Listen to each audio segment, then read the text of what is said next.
உள்ளே வரும்பொழுது தாவீது நாற்றத்தோடு அழுக்கோடு வருகிறான். ஒரு கோலும் தடியோடு வருகிறான். கவனையும் கச்சையோடு வருகிறான். ஒரு ஆடு மேய்த்து கொண்டிருக்கிற ஒரு இடையனாய் அழுக்கோடு உள்ளே வருகிறான். ஆனால் தேவன் சொல்லுகிறார், தீர்க்கதரிசி அவனுடைய வெளித்தோற்றத்தை பார்க்காதே, மனுஷன் முகத்தை பார்ப்பான், கர்த்தரோ இருதயத்தை பார்ப்பார்.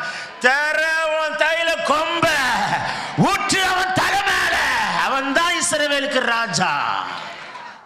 ஆமென் சொல்ல மாட்டீங்களா?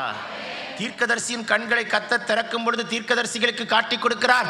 இவன் ஆடு மேய்க்கிறவனாய் பார்க்காதே, நாற்றம் எடுத்தவனாய் பார்க்காதே, ஆகாதென்று தள்ளப்பட்டவனாய் பார்க்காதே, புறக்கணிக்கப்பட்டவனாய் பார்க்காதே, இவனுக்காய் நிரப்பப்பட்ட அத்தனை தைல கொம்பு இவன் தலை மேல ஊத்தியே தீரணும். இன்றைக்கு ஒரு தைல கொம்பு உனக்காய் திறக்கப்பட போகிறது. இன்றைக்கு ஒரு தைல கொம்பு உங்களுக்காய் திறக்கப்பட போகிறது.